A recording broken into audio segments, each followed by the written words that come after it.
Assalomu alaykum aziz tomoshabinlar. Bugun juda muhim savolni sodda qilib tushuntiraman. Pensiya jamg'armasiga murojaat qilish kerakmi yoki kerak emasmi? Bu ma'lumot har bir oilaga tegishli.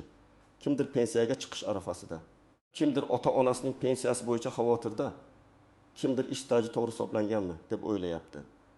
Eng muhimi, vaqtida murojaat qilmaslik ba'zan pul yo'qotishga, ortiqcha yugurga yoki pensiya kechikishiga olib keladi.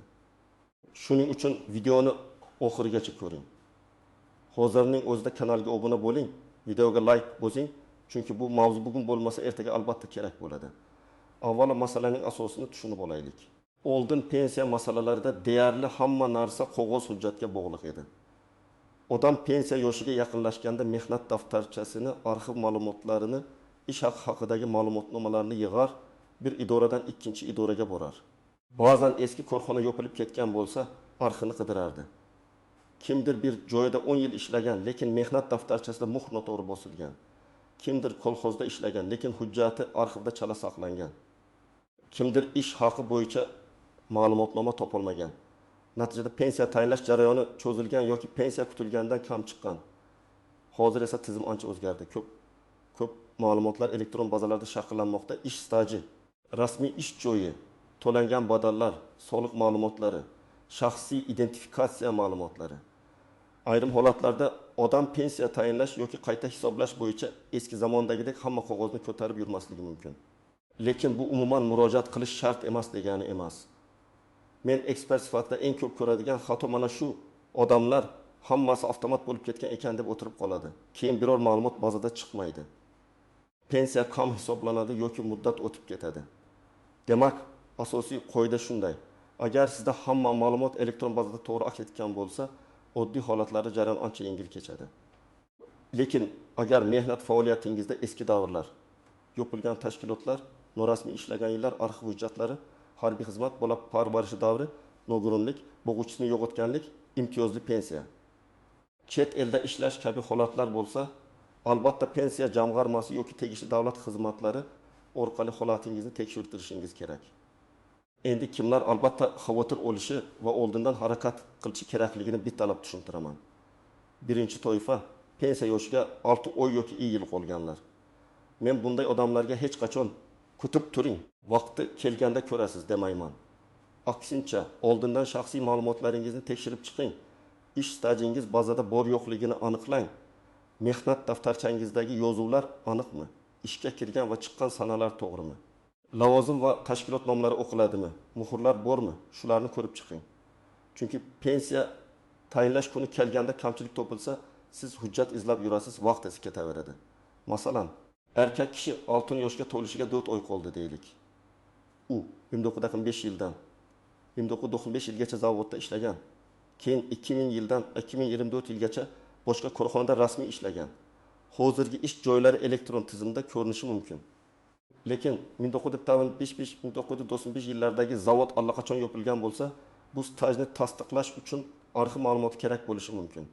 Agar u bu ishni oldindan boshlasa, pensiya yoshiga yetganda hammasi tayyor bo'ladi. Agar oxirgi kuni bo'lsa, arxiv javobi kelguncha pensiya tayinlash kechikishi yoki vaqtincha kamroq staj bilan hisoblanishi mumkin. Ikkinchi toifa mehnat daftarchasida xato yoki tushunarsiz yozuv bor odamlar. Bu juda ko'p uchraydi. Masalan, ishga kirgan sana 1998 yil deb yozilgan. Chiqqan sana 2008 yil, lekin buyruq raqami yo'q. Yoki tashkilot nomi qisqartma bilan yozilgan, lekin burada boshqa nom yoki familiya nikohdan keyin o'zgargan. Lekin eski hujjatlarda boshqa familiya turibdi. Bunday holatda baribir tushunishadi deb o'ylamang. Pensiya hisoblashda har bir yil, ba'zan har bir oy ahamiyatga ega. Bir yil staj yetmay qolsa, pensiya miqdori yoki huquq masalasi o'zgarishi mumkin. Uchinchi toifa imtiyozli pensiyaga da'vo qiladiganlar. Masalan, og'ir, zararli yoki alohida sharoitda ishlaganlar, ayrim kasb egalari, ko'p bolali onalar. Nogiron farzandni parvarish qilganlar yoki qonunchilikda belgilangan boshqa imtiyozga ega shaxslar. Bu yerda oddiy yoshga doir pensiyadan ko'ra hujjat masalasi nozikroq bo'ladi. Faqat men shu ishda ishlaganman deyish yetarli emas. Lavozim, ish sharoiti, ish joyining ro'yxatga mosligi, to'liq ish kuni, tegishli davrlar tasdiqlanishi kerak bo'lishi mumkin. Shuning uchun bunday odamlar pensiya jamg'armasiga oldindan murojaat qilib, qaysi hujjat yetishmayotganini aniqlab olgani ma'qul. 4-toifa pensiyasi tayinlangan, lekin miqdori noto'g'ri deb o'ylaydiganlar. Men ko'p hollarda shuni ko'raman. Odam qo'shnim 2.800.000 oladi. Men 2.300.000 olaman. Demak menga kam hisoblashgan deydi. Lekin pensiya hammaniki bir xil bo'lmaydi. Ish staji, rasmiy ish haqi, to'langan badallar, davrlar, imtiyozlar, ustamalar farq qiladi. Shunga qaramay, agar siz haqiqatan ham ayrim yillaringiz hisobga kirmagan deb o'ylasangiz, murojaat qilish kerak. Masalan, 7 yil ishlagan davringiz bazada yo'q, arxivdan ma'lumot topildi. Bu pensiya miqdoriga ta'sir qilishi mumkin. Bunday holatda endi kech bo'ldi deb yurmasdan, qayta ko'rib chiqish bo'yicha ariza berish kerak. Endi kimlar ortiqcha xavotir olmasligi mumkin?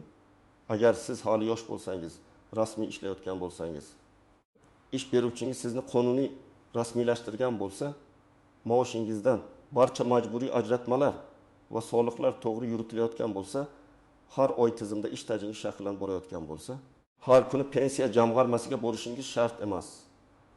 Lekin bu ham nazoratsiz qoldirish kerak degani emas. Yiliga hech bo'lmasa bir marta elektron xizmatlar orqali ma'lumotlaringizni tekshirib qo'yish foydali. Chunki xatoni emaildan keyin topgandan ko'ra bugun topgan oson. Oddiy misol keltiraman. Bir ayol 11 yil tikuvchilik sexda ishlagan. Uning o'ylashicha hammalari stajga kiradi. Lekin tekshirib ko'rilsa, dastlabki 30 yil u norasmiy ishlagan, keyin rasmiylashtirilgan. Demak, og'zaki ishlagan davr bilan hujjati bor davr bir xil emas.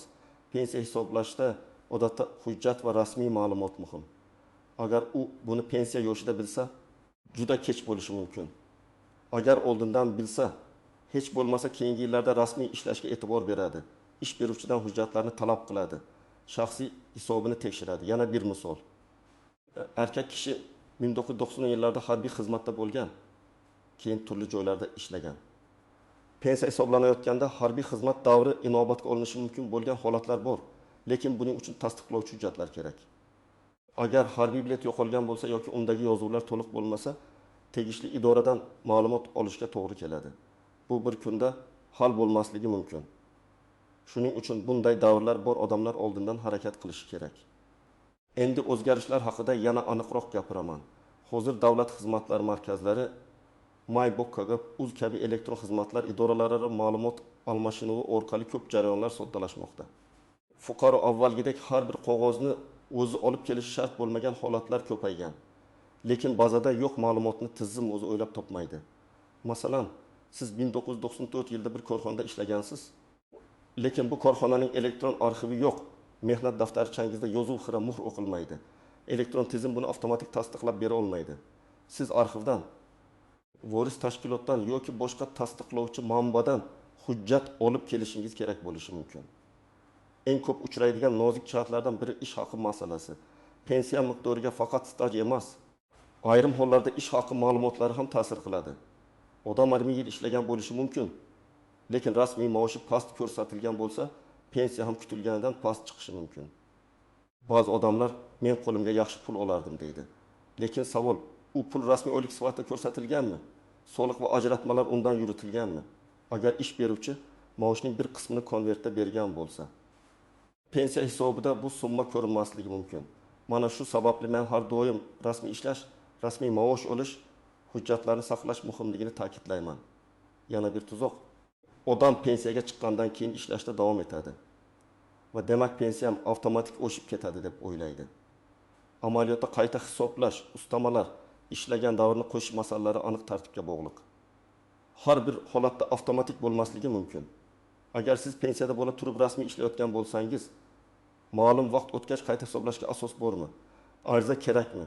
Shuni aniqlab oling. Bu yerda ham eng to'g'ri yo'l pensiya jamg'armasi bo'limiga, davlat xizmatlari markaziga yoki rasmiy elektron xizmatga murojaat qilib, yozma yoki elektron javob olish. Nogironlik pensiyasi va nafaqalar bo'yicha ham alohida ehtiyot bo'lish kerak. Nogironlik guruhi tibbiy mehnat ekspertiza xulosasi, uning amal qilish muddati, qayta ko'rik sanasi, parvarish bilan bog'liq huquqlar, bularning hammasi pul to'lovlariga ta'sir qiladi. Masalan, odam qayta ko'rikdan o'tish kerak bo'lgan sanani o'tkazib yuborsa, to'lov vaqtincha to'xtashi yoki kechikishi mumkin. Shuning uchun nogironlik bo'yicha to'lov olayotganlar kalendar tutib, barcha muddatlarni oldindan belgilab qo'yish kerak. Boquvchisini yo'qotganlik bo'yicha ham ko'p savollar bo'ladi. Farzandlar turmush o'rtog'i yoki qaramog'ida bo'lgan shaxslar huquqi bor yo'qligini bilmay qolishi mumkin. Bunda marhumning ish staji, oilaviy holat, farzandlarning yoshi, o'qishi, nogironligi, qaramlik holati kabi ma'lumotlar muhim. Kimdir otam ishlagan, lekin men murojaat qilmadim deb bir necha oy yoki yil o'tkazib yuboradi. Har qanday yo'qotish og'ir, lekin huquqiy masalani ham vaqtida hal qilish kerak. Chunki murojaat sanasi va hujjatlarning to'liqligi to'lovlar muddatiga ta'sir qilishi mumkin. Endi amaliy qadamlarni aytaman. Agar siz pensiya yoshiga yaqinlashayotgan bo'lsangiz, birinchi navbatda pasport yoki ID karta ma'lumotlaringizni, STIR, JSSHIR, mehnat daftarchasi, diplom, harbiy bilet, nikoh yoki familiya o'zgarishi haqidagi hujjatlar, farzandlar tug'ilganligi haqidagi guvohnomalar, nogironlik yoki parvarish bilan bog'liq hujjatlar, eski ish joylaridan ma'lumotnomalar, arxiv hujjatlarini bir joyga jamlang. Hujjatlarning nusxasini ham qiling, aslini alohida saqlang. Agar mehnat daftarchangiz eski bo'lsa, har bir sayfasini sifatli suratga olib qo'ying. Ikkinchi qadam, elektron ma'lumotlarni tekshiring. MyToGov. Uz orqali yoki davlat xizmatlari markazida o'zingiz haqingizdagi mehnat faoliyati va pensiyaga oid mavjud ma'lumotlarni so'rashingiz mumkin. Agar elektron xizmatdan foydalanishni bilmasangiz, farzandingizdan, ishonchli yaqinlaringizdan yordam so'rang yoki bevosita davlat xizmatlari markaziga boring. Muhimi, parolingizni, elektron imzo ma'lumotlaringizni begona odamlarga bermang. Hujjatlaringizni tez qilib beraman degan tasodifiy vositachilarga topshirmang. Uchinchi qadam, ish stajida bo'shliq bormi? Tekshiring. Masalan, siz 1970, 1992, 1993, 2001, 2005, 2024 yillarda ishlagan bo'lishingiz mumkin. Orada 2050-2005 yillar nima bo'lgan? Rasmiy ishlaganmisiz? Bola parvarishida bo'lganmisiz? Tadbirkor bo'lganmisiz? Chet elda ishlaganmisiz? Har bir davrning hujjati kerak bo'lishi mumkin. Pensiya hisobida menimcha ishlaganman degan gap yetmaydi. Hujjat elektron yozuv yoki qonuniy tasdiq kerak. 4-qadam, agar xato topsangiz og'zaki shikoyat bilan cheklanib qolmang. Ariza yozing. Arizada familiya, ism, sharifingiz, JSHIR, yashash manzilingiz, telefon raqamingiz, muammo mazmuni aniq yozilsin. Masalan, 1990 yil 2 martdan 1997 yil 20 iyungacha falon tashkilotda ishlagan davrim pensiya stajimga kiritilmagan. Ushbu davrni tasdiqlovchi mehnat daftarchasi nusxasi va arxiv ma'lumotnomasini ilova qilaman. Mazkur davrni stajimga kiritib, pensiya miqdorini qayta ko'rib chiqishingizni so'rayman. Mana shunday aniq yozilgan ariza ko'proq natija beradi. 5-qadam, javobni nazorat qiling. Ariza topshirdingizmi? Kirim raqamini oling. Elektron yubordingizmi? Tasdiqnomasini saqlang. Qachon javob berilishi kerakligini so'rang. Telefon orqali aytilgan gapni eshitib, ish bitdi deb o'ylamang. Rasmiy javob bo'lsa, keyingi bosqichda huquqingizni himoya qilish osonlashadi. Agar javobdan norozi bo'lsangiz, yuqori tashkilotga, tegishli vazirlikka yoki sudga murojaat qilish huquqingiz bor. Lekin buni ham hujjatlar bilan tartibli va dalil asosida qilish kerak. 6-qadam, pul va'da qiladiganlardan ehtiyot bo'ling. Pensiyangizni 1 millionga oshirib beraman, staj topib beraman, ichkarida odamim bor degan gaplar ko'pincha xavfli. Pensiya qonuniy hujjatlar asosida hisoblanadi. Agar haqiqiy stajingiz va hujjatingiz bo'lsa, uni qonuniy yo'l bilan kiritish kerak. Agar hujjat yo'q bo'lsa, soxta ma'lumot tayyorlash jinoyatga olib kelishi mumkin. Keyin nafaqat ortiqcha olingan pul qaytariladi, balki javobgarlik ham yuzaga keladi. Shuning uchun faqat rasmiy yo'lni tanlang. Yana bir muhim maslahat, ish beruvchingizdan doimiy ravishda rasmiylikni talab qiling. Bugun menga farqi yo'q. Qo'limga pul teksa bo'ldi degan odam 20 yildan keyin eng katta muammo duch keladi. Rasmiy ish staji yo'q, rasmiy maosh yo'q, pensiya bazasi past. Ayniqsa yoshlar buni tushunishi kerak. Pensiya faqat keksalarning mavzusi emas. Bugungi 25 yoshli yigit qiz ham pensiyasining poydorini hozir qo'ymoqda. Agar siz tadbirkor bo'lsangiz, yakka tartibdagi tadbirkor yoki o'zini o'zi band qilgan shaxs bo'lsangiz, siz uchun ham alohida savollar bor. To'lovlar, ro'yxatdan o'tish, faoliyat davri, majburiy ajratmalar qanday yuritilayotganini tekshirib boring. Men o'zim ishlayapman, demak staj ketayotgandir deb taxmin qilmang. Staj va pensiya huquqi aniq ro'yxat. To'lov va qonuniy tartib bilan bog'liq. Zarur bo'lsa, soliq organi va pensiya jamg'armasidan ma'lumot oling. Xulosa qilib aytsam, pensiya jamg'armasiga murojaat qilish kerakmi degan savolga javob bitta emas. Agar hamma ma'lumotingiz to'g'ri, elektron bazada bor, oddiy holat bo'lsa, ortiqcha yugurish shart bo'lmasligi mumkin. Lekin pensiya yoshiga yaqin bo'lsangiz, stajingizda eski davrlar bo'lsa, hujjatlaringizda xatolar bo'lsa, imtiyozli pensiyaga da'vo qilsangiz, pensiya miqdoridan shubhalansangiz, nogironlik yoki boquvchisini yo'qotganlik bo'yicha masalangiz bo'lsa, albatta murojaat qiling. Eng to'g'ri yo'l oldindan tekshirish. Hujjatlarni tayyorlash va rasmiy javob olish. Bugungi videodan asosiy fikr shu: pensiya masalasini oxirgi kunga qoldirmang. 1 yil oldin tekshirilgan hujjat sizni keyinchalik o'ylar davom etadigan ovoragarchilikdan saqlaydi. Agar sizda shunday holat bo'lgan bo'lsa, izohlarda yozing. Pensiya tayinlashda qanday muammoga duch kelgansiz? Stajingiz to'g'ri hisoblanganmi? Hujjat yig'ishda qiynalganmisiz? Videoga like bosing, yaqinlaringizga yuboring. Chunki bu ma'lumot ota-onangizga, qarindoshlaringizga yoki o'zingizga kerak bo'lishi mumkin. Kanalga obuna bo'ling. Men esa keyingi videolarda pensiya, nafaqa va ijtimoiy to'g'rilar bo'yicha eng muhim savollarni sodda tilda tushuntirishda davom etaman.